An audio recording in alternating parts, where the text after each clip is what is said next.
Ito na po ito yung Bendi do Piazza. Hindi ko alam kung anong pronunciation nito. Basta ito na po yun siya. Ayan. Kain po tayo.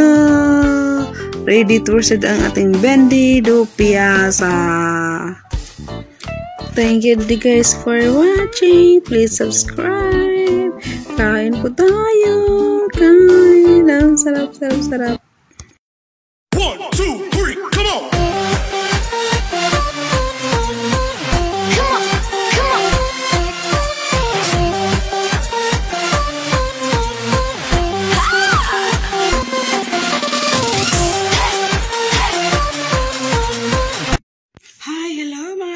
Welcome back to our Bladder Vlog.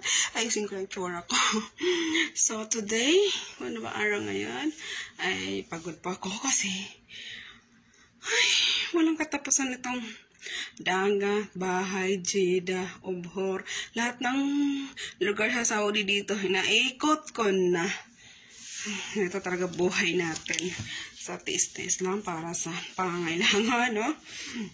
And today, Saturday, at magluluto ako ng Badia, di ko nalalang kung anong pangalan, isi-search natin, ilagay ko lang sa title, ang pangalan niya, it's made of okra, mga ganon-ganon, mga spicy, so it's made for India and African, no, sila po yung mahilig dyan sa mga ganon-ganon, so since na yung amo ko mahilig sa mga ganyan-ganyan, mga Indiano po, mga buha spicy, so gagawa po tayo ngayon ng okra, pero ibang loto, hindi ba miyawid lang yung ginagawa ko, iba siya, na mayroon siyang sauce. Papakita ko sa inyo kung paano gawin siya, at another menu na po natin siya. So, ilalagay ko lang yung description box, yung ingredients, at saka yung title niya, nandiyan lang po yung title niya sa baba. Basahin lang po ninyo at ilalagay ko lang po dito sa yung mga screen na nakikita ninyo ang ating title, ang ating pangalan sa ating niloloto. Kasi medyo nakalimutan ko anong pangalan, Badia Dinhi, basta ganun ang pangalan niya, Badia Dinhi. So, isang made of okra, lady fingers, kasi marami siya fingers nyo, char. So, lulutuin po natin yan, at huwag po kalagtain kung bago kayo, or welcome back sa aking channel. Nandito si Badiday, nandito si Badiday. Kakatanggalin ko na po yung Inday, Badiday na lang ilagay natin.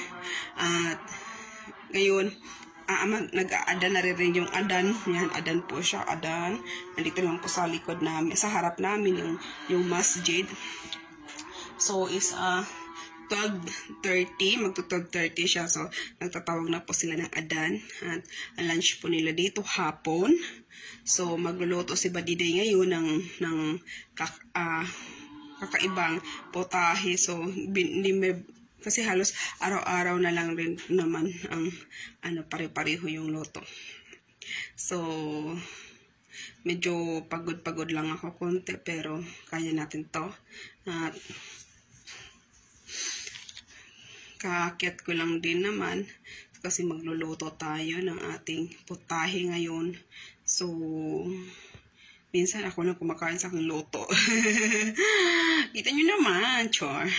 So, don't forget to subscribe, click on the notification bell sa aking channel. So, ano ba tawag nito? Click the notification bell and like and share and comment below kung gusto lang naman ninyo. So, just follow my what is this? My social media account. So, Badiday po. May Facebook at atang Instagram. Si Badiday din po. So, hindi na ako masyado nagbibisit ng Instagram. So, siguro, dadalawin ko yung pag may free time ako. For now, hindi pa ako makapag-dalaw-dalaw. Kunti, basa-basa lang konti sa mga comment ninyo. Kung may nag-comment dyan, sila Carla Dizon, mga, ayan, si Carla Estrada. Hi, Ma'am Shie. Thank you. Nag-comment siya. No, sabi siya, artista. So, na-shock naman ako na isang artista nag-comment. Carla Estrada. Ma'am Shie Carla. Thank you for visiting my bahay, my channel. So, kamusta po kayo dyan? Sino pa ang aking mga, yan, si Jonalyn Dali, thank you for your support, thank you for your, for visiting my channel, so to support, and also nakalimutan ko ng isa, so, saka na, mamaya, titingnan natin kung sino kayo nagko-comment at nagbabasa na ako ng email. So, nabasa ko yung mga ninyo, mga comment ninyo. So, thank you. And nagbibigay naman ako ng heart. Thank you. Kasi nabasa nyo naman yun. So, nakita nyo naman yun. No, konti-konti lang. Tapos, konting dot-dot lang. So, thank you for your support for my channel. And, ngayon po, mapakita ko sa inyo kung paano gumawa ng isang putahe na isang indie. Kasi, ewan ko ba, marami akong, sa totoo lang, pag indie food talaga, marami talaga ako char, naging mayabang naman. Kaysa Arabic, meron naman akong marami naman ko lang. Sa susunod bukari ang gagawin natin. So, isang pagkain ng Arabic din naman din yun. Halos pare-pareho naman na silang pangalan. Pero magkakaiba lang yung tawag. So, yun po. At gagawin po natin yan. So, papakita ko sa inyo kung paano gawin ang ating lady finger or body. Ano ba tawag nito sa kanila? Basta nahihirapan, body dia yata yun.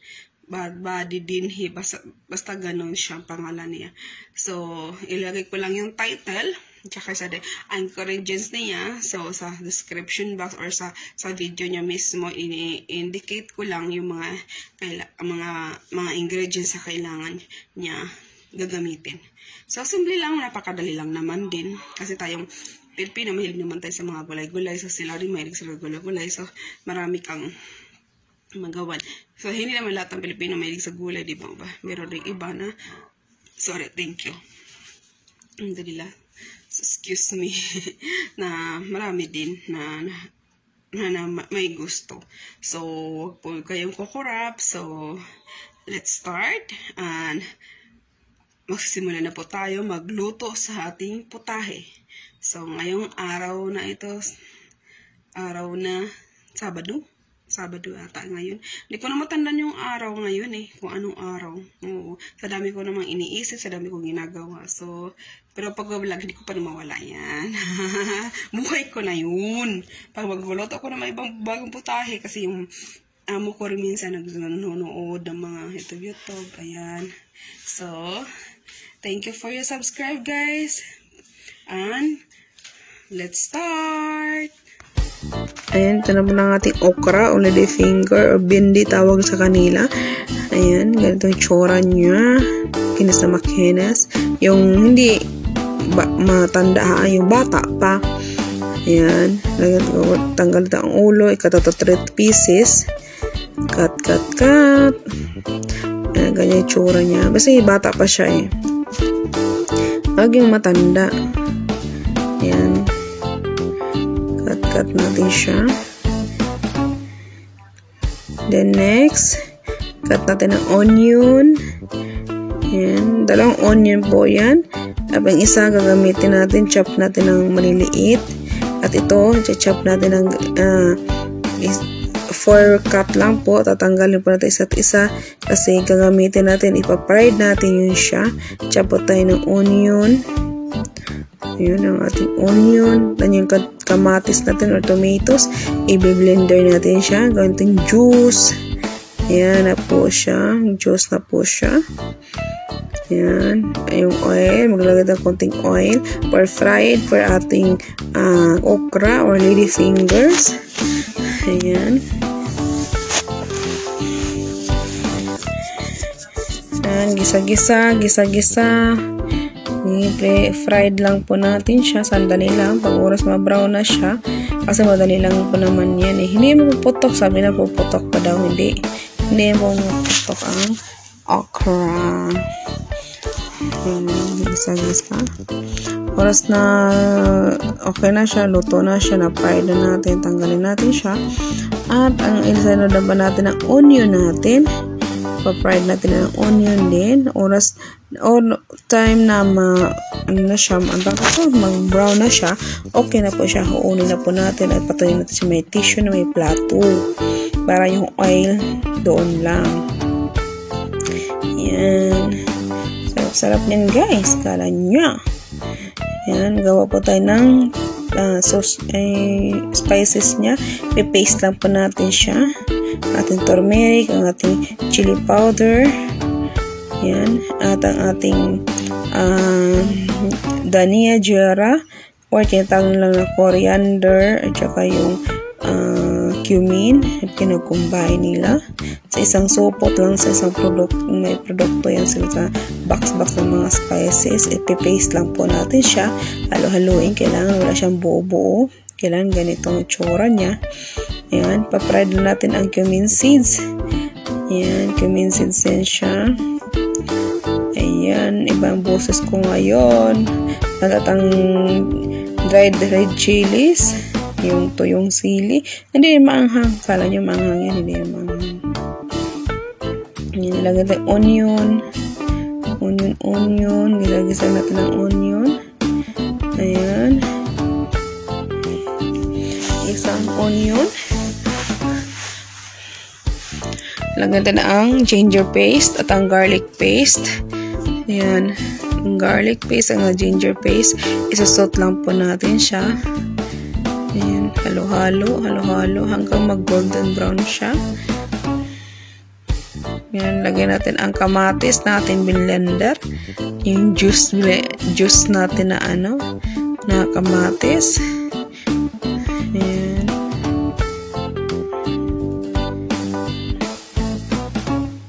Yan, gisa-gisa po, gisa-gisa. Bakit ako sa inyo, ang itsura niya, kailangan lalabas yun. Malutong-luto yung kamatis natin, yung mga sibuyas natin, may iba pa na nilagay. At saka lalabas yung sarili niyang mantika. Yan, yung mantika niya. Yun, nagpapasarap.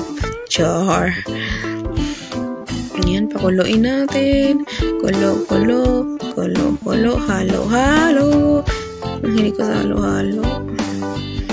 Ayan. Halo ko siya. Ayan. Kailangan ma-edit kita. Ayan. Upload tayo ng video. Kailangan ganito yung tsura niya. Ayan. Yan ba yung mantika. Pangit ng kamay ko. Sasabon kasi. O yung 13 na yung kamay ko. Ayan. Ito yung paste natin. Kanina yung mga ingredients. Tawag na masala paste ang tawag na kapag na-combine na lahat ng ingredients. Ayan, paste natin siya. Ayan, halo-halo natin siya. Nilagay na po natin ang ating mga tinununo na spices at lagyan natin konting tubig. Depende sa inyo kung lagyan nyo asin ha. Ako naman naglagay ng asin na ngayon kasi may lasa na yung natin. Ayan. Lagay natin ang okra. Ayan. Depende sa inyo kasi ang garam masala nilagay ko, may lasa na po to siya. Ayan, lagyan natin ang garam masala. Yung masala kanina na nilagay ko. Ayan, kayo lang mag-adjust sa alat. Itong garam masala may lasa na rin to siya. Ayan. Ayan na po siya. Lagyan po natin ang kasuri methi. Ayan, yung napapasarap kasuri methi at saka yung coriander natin. Lagay po natin ang coriander leaves. Pang lang naman, dagdag lang naman yan. Kung meron. Kung wala, okay lang naman din. Ayan. Lagay natin ang ating coriander. Sarap yan. Ready na po ang ating bendido piasa. Sarap-sarap yan guys. So, tsura pa lang, diba? Sarap-sarap. Ayan, kain po. Please subscribe my YouTube channel, guys. Kain. Please follow. Thank you.